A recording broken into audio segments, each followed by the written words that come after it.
A high-level visit of one president of a country to the other is considered the highest socio-political and economic commitment by the two countries. To sustain the gains of President Buhari's visit to the United States, the diaspora this week will be taking on those who are advantaged position to tell us what commitments were extracted from the American people and how to ensure that those promises, either in principle or practice, are honored and implemented to the latter for the growth and development of Nigeria. We also have our diasporan of the week. We have news and your mails. Welcome to the Diaspora. I am Gabriel Odu.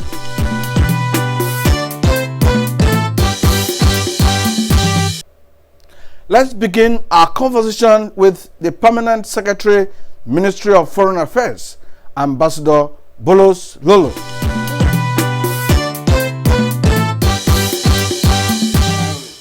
We would like to know what transpired, the issues that were brought before President Barack Obama by our own president, President Muhammadu Buhari. What were the issues? They covered the gamut of security, economic development, governance, and human rights in these broad categories. On security, of course, the situation in the Northeast was discussed, with the Americans wanting to know what the president's plans were, how he intends actually to tackle the insecurity in the Northeast. Mr. President is very, very clear on what he needs to do to secure the Northeast. Number one, we must bring the insurgency to an end.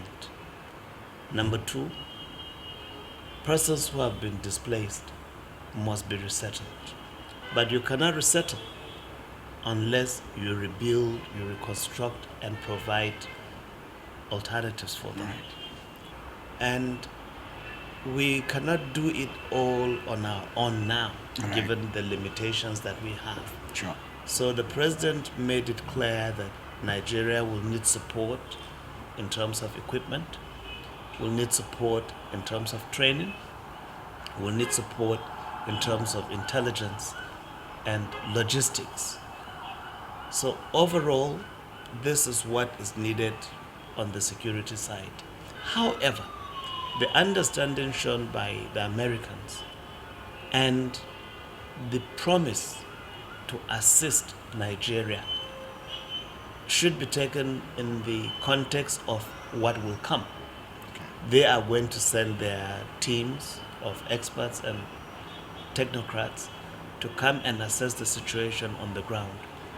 And it is after these assessments that they will know how to support us. But yes, generally, there is tremendous goodwill out there with understanding of our situation. Besides, the World Bank also came and met the president, during which they informed us of a facility that comes with very, very low interest rate under the International Development Agency, the IDA. Okay. It's an IDA facility of about $2.1 billion that is available for Nigeria to draw. And this IDA fund, the first 10 years will be interest-free, and 30 years after that, the interest rate will be below market rate, which is quite good for us if we avail of that. Aside the security challenges that were presented, what the issue? Yep, we can go to the economic issues. All right. Where Mr. President committed to growing Nigeria's economy, that we must grow our economy. And growing this economy means diversification. Our dependence on oil or petroleum, as you can see, is hurting us very badly now that the price of petroleum has fallen. If we diversify our economy and take advantage of two key areas, agriculture and solid minerals, we will add real value to the quality of our economy. In agriculture, we are going to create jobs. We are going to create wealth. We are going to process, package, and market. So if we follow the value chain, at every link of this chain, there will be benefits to Nigerians. In the effort to grow the economy, Mr. President met with the U.S. Chamber of Commerce in Washington, Okay. and also met members of the Council, Corporate Council on Africa, in which he said he will create the necessary environment for foreign investors to come into our country. Now you've talked about security, you've talked about the economy. Let's go down to citizen diplomacy. What did the president presented to Nigerians in the diaspora? Wow. Were they hopeful to come back home and invest? He got loud ovations in his interaction with the Nigerian diaspora.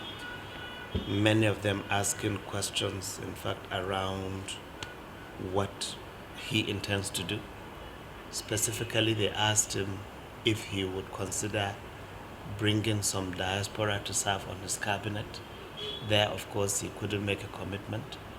Diaspora asked if they would be given the right to vote in 2019, but again, the president told them that he cannot give a blanket answer because the current electoral act does not permit diaspora vote, but that yes, it will be looked into with a view to amending the necessary sections of the act. But one aspect of your question, Gabriel, that requires my direct answer and clarification is whether the diaspora indicated an interest to come back home and work.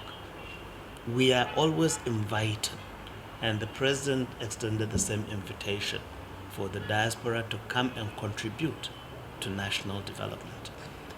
In the interaction in the White House, President Obama acknowledged that there are Nigerians there who are doing extremely well in business, and that these same persons too can play in the Nigerian market to contribute to national development. So the goodwill is there. Government wants to create an enabling environment. Government is determined that what is attracting people outside should be provided within, so that there will now be inward migration back to the country.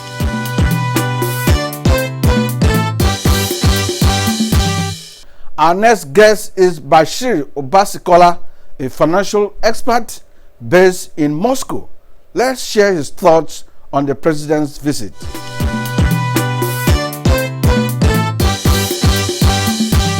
Well, we of course visit to such big and superpower country is also also always a good thing.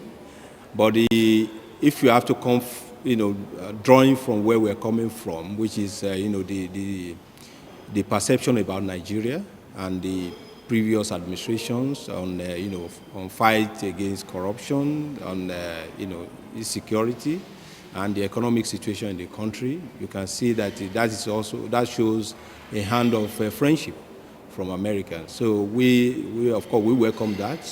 That of course the Americans are ready to also collaborate with us in resolving the listed problems, which especially the issue of insecurity.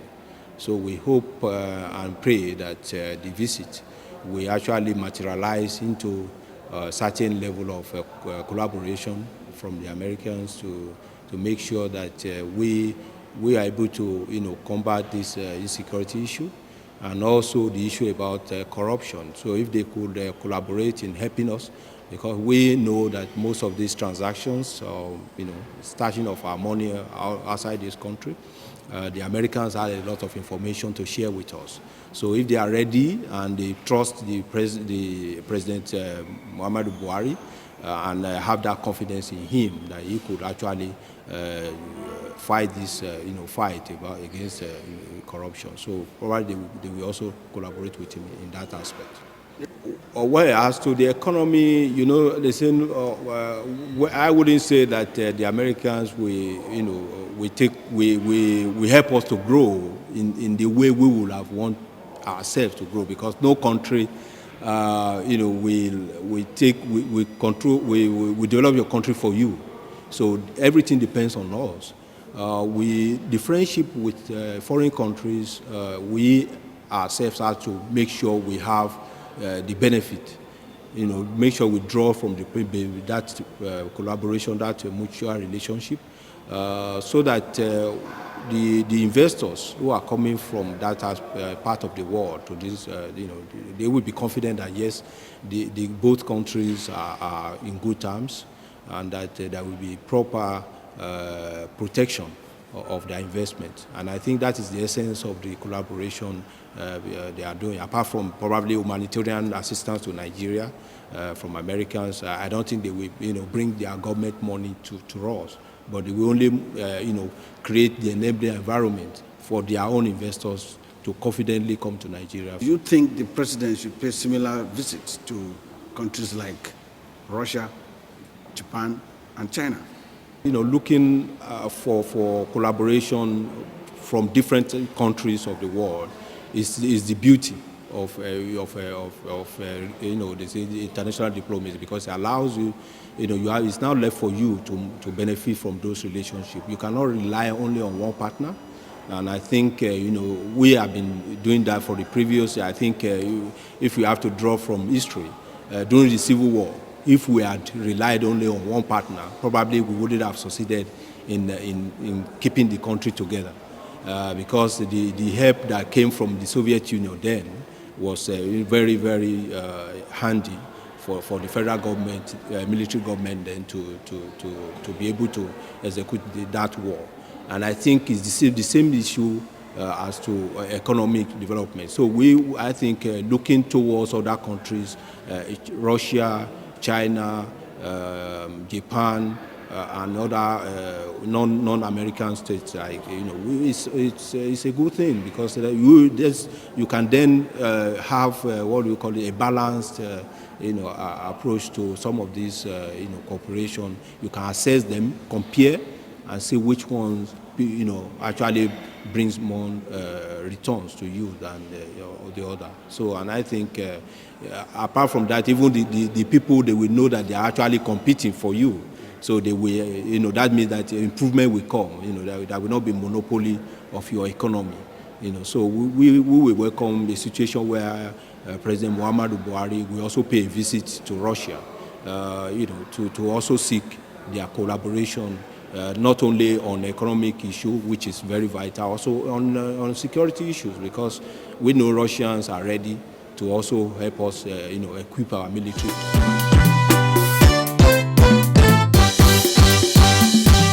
If you are just joining us, this is the Diaspora on the NTA.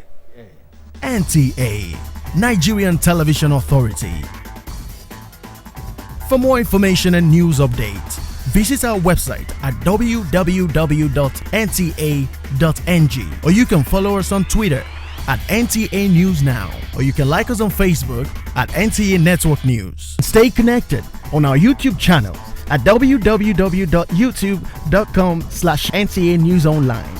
Watch our live stream at www.nta.ng/live. NTA, you can't beat the rich.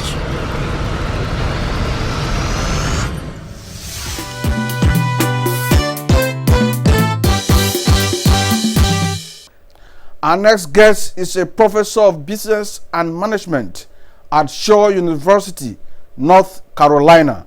He says there are already a lot of good things coming from President Buhari's visit to the United States. What's your assessment of President Buhari's visit to the United States? Did he meet your expectations? Did he perform well? And moving forward, how do we sustain the gains of that visit? I grant the president A+ performance. He performed fantastically, because to my expectation, he brought to the Americans exactly what he wanted. For example, his statement was, I am here at your invitation because you told me you are going to help my country. You can't put it laid down much better than that. And he went further to talking about issues concerning security, which is very, very important for the country. He talked about economics, employments of the youths, and even corruption. You can't beat that. He spelled out the agenda in the most fashionable manner. So he did a very nice job. Now we are expecting now the lieutenants. When I mean lieutenants, people that are gearing into the change effort, which is the preaching of the president, to begin to work towards sustaining the laydown of the president when he was in the United States of America. As of yesterday, I had a call from my friend who is the economic advisor to the South African embassy. And he is telling me that a lot of investors, because of the president's visit to America, wants to come in here. He told me, Michael, I am going to come in with some investors that are likely want to do housing projects. And you know we need housing in this country. Right. And you see, those are one of the aspects of his journey, because he brought Nigeria to bear. He brought Nigeria to showing the world that we are democratic. He brought Nigeria to showing the world that you can increase bilateral relationship with us. Bringing Nigeria, telling the world you can come to us. We are ready to deal with you in equal partnership process. Now, what I also want the administration to do now is now to stand in and define our interest for any foreign direct investment. Right. You cannot bring an investor in without knowing your interest and the interest of the investor. The interest of the investor in most time when they are coming in with money is profit. Exactly profit. We all know that. Okay, our own interest must also be defined and known. Are we going for unemployment?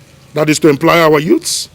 Are we going to say, okay, we want investors to come so that we can have technology transfer, both in housing and agriculture or anything? Or are we saying we want investors to come because we want to get them in tune with us and be able to earn more foreign exchange when they come in so that we can control the West African market? We must signify our interest. It's only on the basis of signifying our interest that we can begin now to set the strategy to build an enabling environment for the investors to come in. If we don't know our own interest, it is not going to be possible to build the enabling environment. For example, some countries can come and say, hey, my interest is employment of the youth right now. Now the investor, I'm going to give you land free, no taxes for 10 years. The state of New York does that. Come in, then I am going to give you even money at low interest rate to build up. What you want is employment. Let them bring the technology. Let them give your kids employment, and let there be a transfer of technology. So we must first and foremost define what interest we want. And our own interest is not going to be an interest that is synonymous with what we used to do before. It has to follow the change process as well. And that is why the presidency is talking about change. Because when he talks about change, people are not understanding it. People are seeing it from the party outline. Oh, it's PDP, it's APC. That's not what the president is talking. What the president is talking is, you must help the masses to grow. One economy. We don't want 2 or 3 economies in an economy. If you watch the president's speech yesterday in Good Morning Nigeria, he made it clear. People must be interested in the economy of the country and not in their own selfish interest. This is what we are talking about. And this is what we should be doing.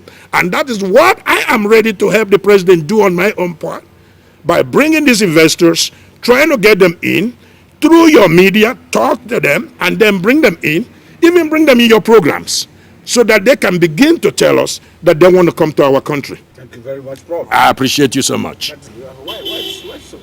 As a diaspora Nigerian. One thing, my father was a railway worker. So I basically went across the country. So that gave me the candle that I need now. I was born in Jeba. From Jeba, I lived in Lagos. From Lagos, I went to Enugu. From Enugu to Kafanchan. Even I went to school in the practicing school Kafanchan in Kagoro, very close to Kagoro. So I know the country as a whole, and I love this country.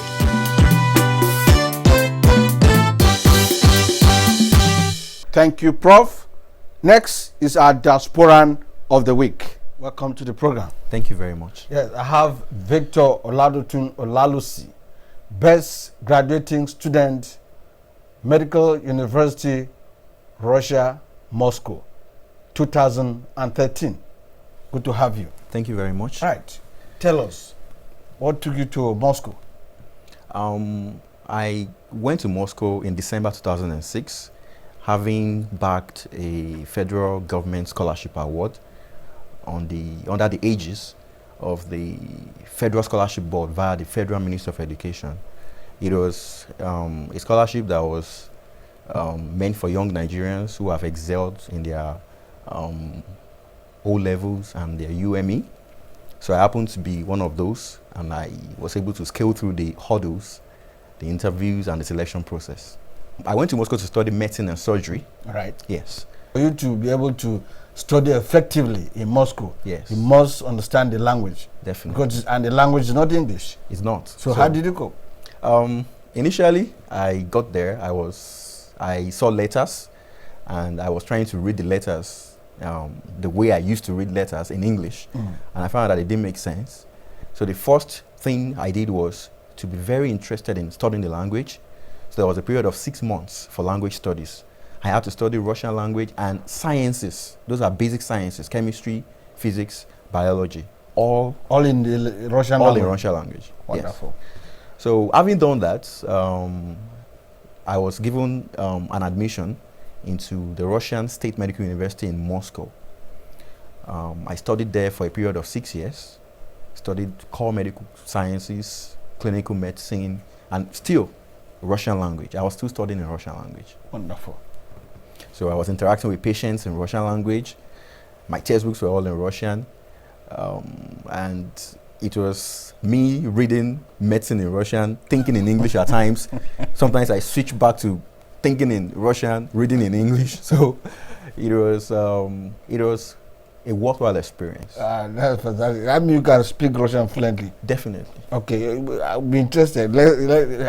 I understand Russian very well. So I know you do. so introduce yourself in Russian. Let's get it. I know whether you. No вот. Здравствуйте, меня зовут Victor Oladotun Olalusi. Я вот здесь в студию NTA. Мы здесь делаем интервью по поводу того, что я сделал в России во время моего обучения. И я очень рад здесь. Well done. Yeah, you got it. I understood everything. I know you did. Don't understand the language. At the end of the day, you are the best graduating medical student. Great question. When you're faced with challenges, at times it tries to subdue you, but the grace of God, one is able to use such challenges as a springboard, as a stepping stone to greater things. Now, when I knew there was a challenge of language, I was keen to know the language.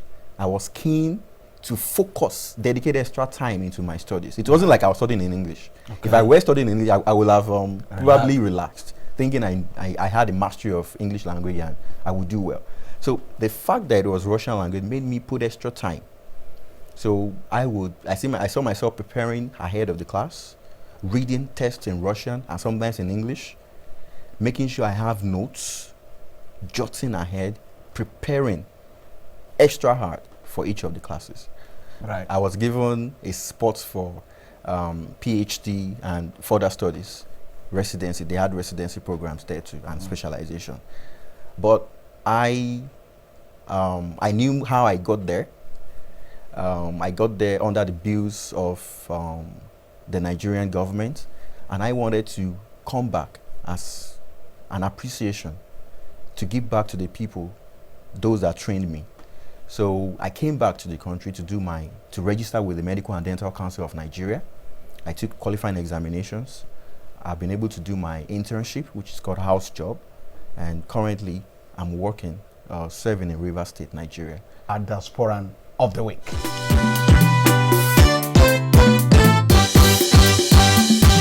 Our email remains diasporanta@yahoo.com, or text only to +234 8033114000. That's it for this week. Bye.